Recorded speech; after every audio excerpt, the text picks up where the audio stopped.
In this episode of the Fancast, we're going to be going over the performance of City and United in the 2-1 win that City had over United at Old Trafford. We're going to be going over the tactics that United played and the lineup that was selected.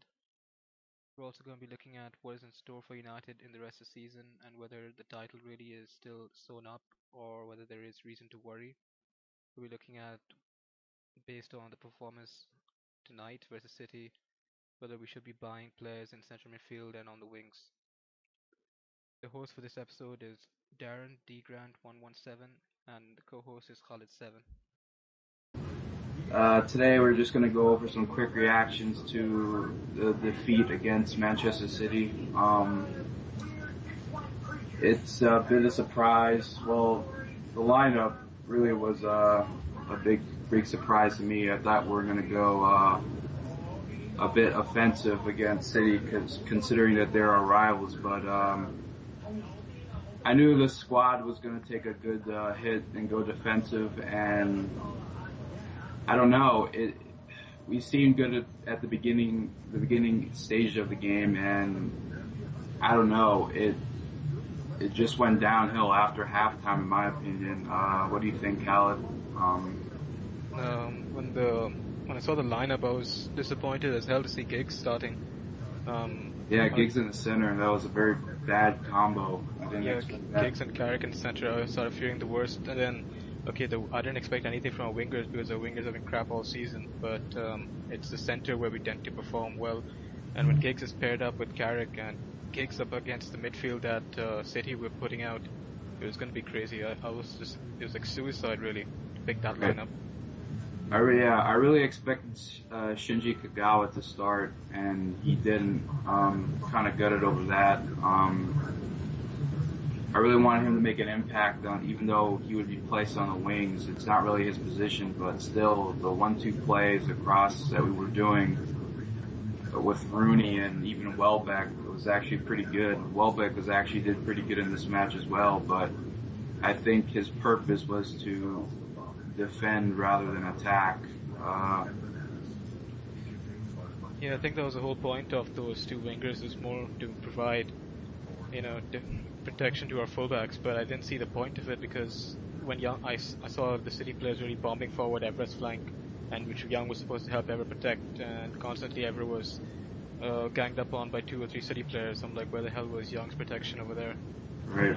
Even Welbeck, he provided some protection. I think we kind of played well offensively. We put a lot of pressure on City, but I just think we really could have tried to win this game. We just seem to be happy after that 1-1, Yeah, it's a bit of a disappointment too, considering they beat us before in our own home. I thought we would go for blood today to seal it out. Maybe go 17 points clear, maybe. But today wasn't the day for us. Rooney looked pretty good, in my opinion. Take away from the negatives, Rooney played pretty good. Welbeck, obviously was pretty good too. Who else was good? I think Jones did well. Yeah. Rafael was okay as well. He did fine. Yeah. Carrick did as much as he could. He pretty much was overrun in midfield. Yeah, there's nothing much he can do about that. RVP did okay considering he had next to no service. He still managed to make 1 or 2 chances for himself. Yeah, I was about to get into that. I guess the scoring for RVP, it all goes down to the service that he's getting up front. There's a couple chances he had, notably one at the beginning of the game where Rooney passed him the ball, but I guess he couldn't position himself correctly, and the shot just went right wide off the back post. It almost got a look in goal, but it wasn't there. He just wasn't very effective much game, but there wasn't much service to him. I think it's one of the main reasons I was disappointed with Giggs starting is because we actually had fit midfielders available that were much younger, that had far more energy about them than Giggs would. I think Giggs was pretty much picked because of the experience, but I don't see the point. We had Carrick next to him. We had Ferdinand in the back, and with Evra on the left. So we already had pretty much a lot of experience in that sector of the field. why couldn't we just go with a younger guy who's gonna help out defensively more, who's probably gonna attack more with more energy, play those 1-2s and stuff. I just need the sense in putting Giggs there. And a lot of these games, big games, we tend to pick Giggs, and we get overrun in midfield most of the time. I just think what's the point of the other midfielders, the younger ones, like Cleverly and all that? What's the point of those guys being in the club if not going to play these big games? Right, exactly. I think Anderson, he hasn't been playing for a while now. I can't seem to feel if he will be involved next year if he keeps missing big games like this. It's getting frustrating, to be honest. We wonder what kind of midfielders we're going to get next summer. Definitely, I think 2 central midfielders are needed if we're not even going to consider Anderson anymore. I mean, and in terms of wingers as well, they've been piss poor the whole season, really, and they haven't really been effective, and they won't be getting near effective anytime soon. So we should stop holding our breaths for that. I think we definitely need to bring in 2, maybe 1 more winger besides Zaha, in my opinion. So in total 2. I think defense is fine. I think we got it sorted in that area. Attack, definitely don't need any more players, but definitely the 2 most needed positions for next year is definitely central midfielders and wingers. They're the ones who help create or play make for us in that aspect. And the winger department, I feel Valencia might return next year. The Valencia we all know, as long as he gets a rest, he gets a proper preseason, I think he could return, because he said that it's mostly the injuries have been holding him back, niggling injuries and all that stuff. So I think he might return. And then let's assume for now that Nani gets a new contract. He's still a very good winger, talent and everything, and he'll chip in and play well enough. He's a United player whenever he plays well. Young is the only one who I think is clearly not a United player. Today, for example, he gets the ball, he cuts in to his right foot, and then Zabaleta knows what the hell he's going to do anyway. So he makes Young go back to his left foot. Young goes to his left foot, puts it back to his right foot, and passes back to Evra. What's the point? He doesn't be his fullback. He doesn't really get cut inside, get involved with play, set up 1-2s and chances. I don't see the point of that guy in the team or in the squad in general. Right. Who do you think is a liability in the central midfield department that could go next summer, or this summer, sorry? I guess Anderson is the most obvious one, I guess, since he's barely playing any games. I think Anderson's a bit of a, I think he's got a lot of talent and stuff, it's just that he doesn't stay fit. Main problem is that I think he might be given 1 more season, but next season definitely be make or break. Either he makes or he doesn't make it, but he's still young, he's only 24. And we tend to spot players, young midfielders and all that, the age of 24, and attacking players and all that. It's just, he's got to start staying fit for most of the season to make an impact. Scholes will probably retire at the end of this season. The thing I'm really worried about, which a lot of United fans keep saying the state of our central midfield is so crap, is that Carrick is really the only main class midfielder we have right now. He'll start the majority of the games. Cleverly doesn't last the full 90 minutes, and he's still kind of young and inexperienced a bit. Anderson is injury prone-ish and maybe a bit inexperienced. Then there is Giggs, got a lot of experience, but he doesn't really have a lot of legs left right now. There's Scholes, who's got quality, but he doesn't have the legs. And then there's Fletcher, who's coming back from major illness. He'd probably come back next season, but will he be the same player? It's just whenever I think if there's an injury to Carrick, who is going to be the main pivot in our midfield? I just don't see any of the other options being that. We definitely need to sign 1 midfielder at the very least, to not just partner Carrick, but to replace him when he gets tired or he gets injured. Right. We definitely see a lot of good pivots in the top major clubs of Europe. So, and I think we only have Carrick, and I think that's just not enough, in my opinion. Definitely need somebody who can command that midfield line and keep firm a hold of the players, and definitely play make on the side as well too. Whether it's bursting forward in attack or sitting deep and laying out long ball passes like Carrick does, but you definitely need a midfielder of that caliber though. Definitely one to intercept the plays like Welbeck was doing today. I thought he did a pretty good job in doing that. But I got to turn my attention to Kagawa, him being on the bench. How do you feel on that? Just knowing that we signed a player of his caliber, an attacking midfielder to play in his role, but Rooney's getting a start ahead of him, and he's not really getting a look at games, even though he scored a hat-trick against Norwich for us. So how do you feel on that? The thing is, I feel bad for players like Rooney and RVP because they tend to play very centrally. So if they don't get really much space or joy in the center, then they have to pass the ball to the wide areas and hope for some sort of magic or quality from there. But when they pass it, it's either going to our wingers, and they're not really on form for pretty much the entire season. The thing I didn't like Kagawa sitting on the bench because Ashley Young is on left foot at least, but he plays on left wing. He's gonna have to cut in. Kagawa is primarily right footed, so he's gonna have to cut in anyway. And Kagawa is much more on form than Young is, and he looks like he's a more natural United player than Young is. I don't see why Kagawa doesn't just start on the left, even just for one match. Just put him on the left. Yeah, I didn't think this would be a bad game to do it either. I mean, I think we would have a lot to gain for Kagawa to start that left-handed side and either cut in or make some plays on that side. But I guess he doesn't add that sense of defense with defensive display which we were going for. So I guess that's the reason why Young started.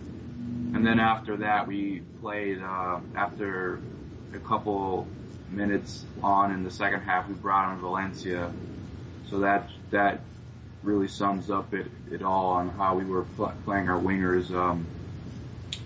Not really in the sense of mind to go forward, but really, put ourselves back. And I think it wasn't that wise of a move from Fergie, to be honest. But I kind of saw it coming.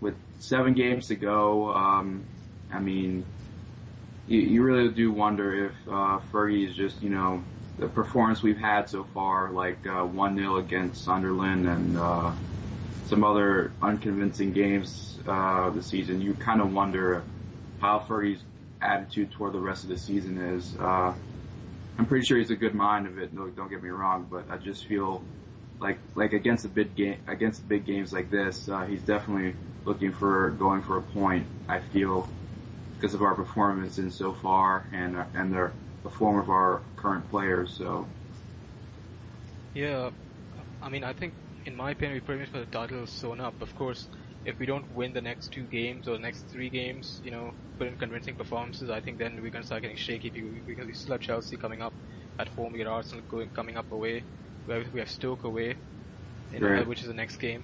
But right, we gotta start putting in some convincing performances and getting a couple of wins on the board. We need to because the longer this goes on, these poor performances, and people are gonna start remembering last season when we pretty much choked when we were 8 points clear, right, near the end of the season, and that is a major problem.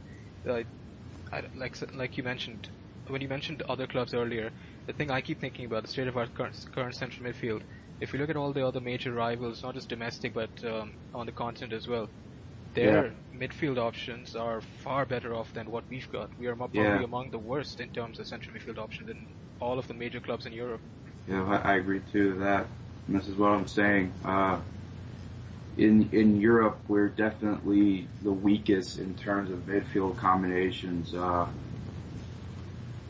We signed Kagawa to give a sense of add a sense of creativity in the midfield, but we're barely even using him this season. Like, I really thought he was brought in to add that sort of one-touch element, two-touch element we saw at the beginning of last season, notably against Spurs and Arsenal, the 8-2, the famous 8-2 at Old Trafford. But it doesn't really look that way now. I think we're just trying the best midfield combos we can, but we don't actually have like a solid one.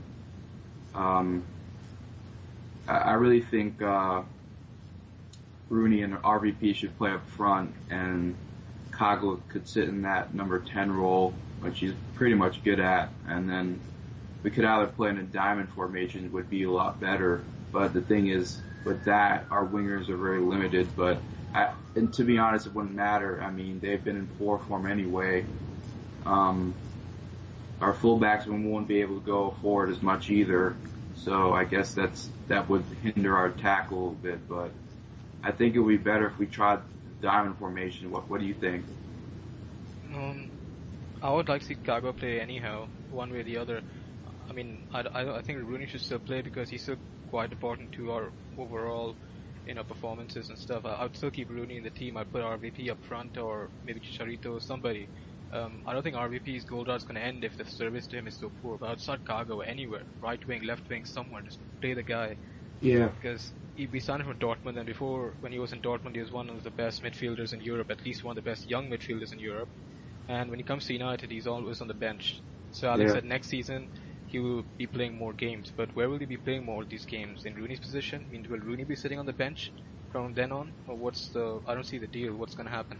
Yeah, I don't know what may happen to Kagawa in the near future, but hopefully Ferguson has a plan. I believe he always does, but I feel today he got the selection wrong. But I saw it coming. I didn't know if anybody else saw it coming that it was going to be a defensive play. It was just unexpected. I personally, I think Kago is probably going to end up playing left wing like he does for Japan in most games. He just plays left wing. Yeah. Zaha probably play somewhere, maybe right, maybe left. Valencia probably stay. I don't think we'll buy any more wingers. I just get that feeling. So if we don't buy wingers, we don't need strikers, we don't need defenders, we probably don't need a goalie either. So the only real place we need to buy somebody is central midfield. And I don't even get that confidence from Sir Alex that we're actually going to buy a midfielder, because we haven't done it in 4 years. I think the last midfielder we bought for the first team was Anderson, and this year was Powell, but he's obviously not first team right now. Yeah, I really hope we go for somebody though. It can't be an 18-year-old. I'm sorry, I know we're all for the youth and everything, but we definitely need to provide now. We definitely need to stabilize ourselves, because Chelsea, Arsenal, now City are running us down, are going to run us down if we don't, stock up in the midfield, and it's going to look bad for us, especially even in, not even domestically in Europe. Like I was saying, it's going to look bad. I actually thought we could have won the treble this year, but definitely I think after us getting knocked out and our performances against Chelsea in the FA Cup, it really does look like we aren't ready to take on the likes of major clubs without that good midfielder we're missing. So hopefully Ferguson finds a way to get one in. Yeah. I'm sure there's money in the club. There's definitely money. Oh yeah, there's really. Definitely money. There's definitely money. We bought Robin van Persie, then yes, there's definitely money to be. Yeah, we had that training. What was it? Training kit sponsor. Yeah. Aeon, and they renamed the Carrington as well to the Aeon Training Complex or something like that. Right. But there's definitely money in the club. We could easily go for one, maybe even two central midfield if we wanted to. It's just so Alex keeps saying every season that what we have in central midfield, the options are good enough already, but maybe it's just all the United fans are blind, or maybe just Sir Alex being a little stubborn over here in saying that, because everybody seems to be saying that for the past 4 years, 5 years, the main problem has been our central midfield options are so poor, aside from Carrick and Scholes at the time, but there's no Scholes pretty much right now, and we've only got Carrick left and two young guns in Cleverley and Anderson, and then there's 40-year-old Giggs. Yeah, of course. I mean, he's a good player, Giggs, but he's not fit for the center. He was never fit for the center, even at the age he holds now. I don't think he's good playing centrally. He never was a central midfielder, so I don't see the sense of him playing in that area anyway. Yeah, the reason people tend to remember, one or two good performances that Giggs puts in the central midfield role against top sides is because he does it once in a while. He doesn't do it often enough. He's not a central midfielder. I mean, in the game against City, if Young was so poor and Giggs plays well as a left winger, or even now, why wasn't Giggs just put on the left wing and Ashley Young replaced with somebody else to beef up the central midfield and give us more impetus to attack down the center with the 1-2s and all that? and to release some of the pressure from Carey, but he was clearly overrun. Right. Yeah. He couldn't keep up, in my opinion. I don't know. I don't think today was a good game for us, especially. I think Vidic was definitely missed as well. His presence. I mean, Jones and Ferdinand did good, but I think it would have been a lot better if Vidic started this game. I was actually surprised he didn't start this game or played at all in this game, to be honest. But I think he would have really add that sense of defensive stabilization in the back. It would be a lot better to fight.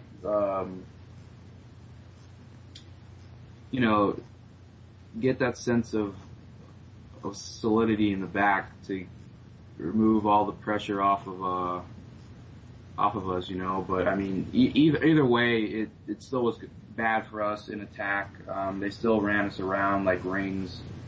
David Silva was definitely a great player in this match. He pretty much set a lot of the City goals, in my opinion. What do you think? Yeah, Silva had a good game. I think it comes back down to the wingers kind of being outdated, like we did like was done in the last episode on the podcast. I think that was kind of again proven correct in my opinion this match, because our wingers didn't play well, and the thing with their AMs is they don't have to stick to their side of the pitch. They can interchange and drop into pockets of space and make things happen. Right. So City seemed more dangerous on the ball in the final third than we did. They seemed like more likely to get a goal. Although personally, I think their first goal should have been chalked up for offside. But maybe maybe I'll give it the benefit of the doubt. Our goal was probably should really considered as an own goal by Company, and the City's second goal was pretty bad defending from our guys. He beat like 3-4 guys, and then he got a shot in and scored. Yeah. It's a bit of a hassle back there. Yaya Toure definitely held possession pretty well, even though he was slotted in the attacking midfield role. Tevez was not that bad. Didn't do that bad. I mean, yeah, I think for the most part, Tevez was in Jones' pocket. Like Jones did well. I think Vidic was still coming back from an injury. Evans wasn't fit enough either.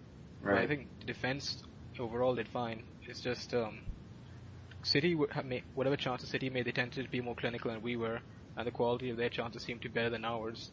But it was just I don't understand why we stopped making substitutions now. We just tend to make substitutions either really late or bring in players that are off form for players already off form in the lineup. Yeah, that's the thing I don't understand. I don't know why Valencia's brought on. He should have brought somebody else that was going to, even though Nani had a poor game against Chelsea, I think he would have been definitely effective in this game. The amount of 1-2 plays we were doing, it would definitely linked up well, and I don't think it was right to take off Welbeck. We probably should have even took it off Ashley Young and let Welbeck and Nani go ahead if that's the case, because Welbeck did great in my opinion. He had a couple of good serious looks in, but I guess there was one chance that Welbeck was pretty selfish and Rooney, he was running the same route as Rooney, and he didn't, I guess some say he didn't see Rooney to make the pass to be open on goal. It was in the beginning stage of the game as well. I really paid more attention to the first half than the second, but the first half we looked a little bit more promising than the second, and I guess that's the story of the season. We don't really close off halves well or stay focused on one half than the other. We're very half and half on performances of games and in terms of halves. The first half seemed a little bit good, but then the second half it was a decline. So we seem to do poorly in the second half of the season. We've done kind of poorly in the make or break games where we have to win no matter what, like the Chelsea game. a few days back in the City game today. Then there's the Real Madrid game. Of course, there was a red card to deal with, but still, it. Like I said, the substitutions doesn't make sense. We had Kago only got 2 minutes in the right at the end. Yeah, that why was bring on Valencia great. when you got Kago, who's by far more on form than Valencia is? Yeah, I It's think just, that was kind of we seem to be so much more. We seem to react instead of trying to make something happen with our substitutions. We just seem to be happy when Jones scored that goal or when Company scored their own goal. It became 1-1. We seem to be happy to sit back and relax about it. But I think we should have done what United tend to do, which is go for the win. We were 15 points clear. We weren't playing with any real pressure. Even City weren't really playing under any real pressure. It's not like they could win the title. I still don't think they'll win the title. But with United having such a big gap with the points, why didn't we go for the... And we're playing at home. We're playing against our City rivals. Why on earth did we not just go for the attack and try to win it properly and put in our best lineup? Was Giggs seriously one of our best central midfielders over Cleverley and Anderson? Yeah. In a big game like this against quality midfielders? Yeah, it's a bit of a question on how Ferguson is even feeling right now on the effects of this game. I don't know. I can't really tell if he's going to be worried now that he's now 12 points behind. Got 7 games to go. Anything could happen in those 7 games. Our 12-point lead could reduce to possibly a single point deficit if we're not careful, and it could be a very close if we're not also careful too. Yeah, it's vital that we win the next 2 games versus Stoke and West Ham, and hopefully we put in at least 1 or maybe even 2 good performances, because the team has been playing really lackluster ever since the second leg of that Real Madrid game. Actually, not just the second leg of the Real Madrid game. After the first 10 minutes of the first leg against Chelsea, after that we've been playing poor. Yeah. I guess how do you feel now, knowing that we're 12 points ahead now? I guess you've already said it right now, but I guess the City for the next season could City be a potential threat, or were they always a potential threat, knowing that they can always win at they had a good performance today at Old Trafford today? Yeah, I think City will be a bigger threat next season because this season their squad was poorly managed. If it was properly managed, I mean, all United fans seem to want Man City to stay in the job because we feel he's not up to the task. I mean, I think so far this season kind of proves it. But if they fix up their act and stuff, they will definitely reduce the gap to a much smaller points margin next season. And Chelsea as well, if they get a decent manager over there, Sir Rafa Benitez, they have the quality. I don't see why they can't challenge for the title as well. Let's assume Spurs and Arsenal are the equation, but the thing is, City and Chelsea already have so much quality. Once they fix up their act in terms of management and all that, they will automatically challenge for the title. They'll take United close, but the way we are progressing or regressing this season is dangerous because our wingers we have a real problem there, and central midfield we've had a long-standing problem there. So if we don't fix that in the summer, then there's going to be some major problems next year. I don't think we'll win the title next year if we don't fix something in the summer. I agree. It'll definitely be interesting what Ferguson does this summer. But for sure, midfielders are the top priority. Nothing more, nothing less. I say bring in 2, just in case. Never know. But that's just my opinion. But I really think we do need to recruit in the midfield, no doubt. Now that we're 12 points ahead now and 7 games left to go, City have the momentum. I don't even think they would drop points, to be honest. I think this is where they fight till the end and their spirits become high. We have a tough fixture ahead of us also as well. We still got Chelsea and Arsenal, Stoke and Aston Villa. They're both Stoke and Aston Villa are both battling for survival at the bottom of the table. City should be playing without fear from now on till the rest of the season. I mean, they destroyed Newcastle 4-0.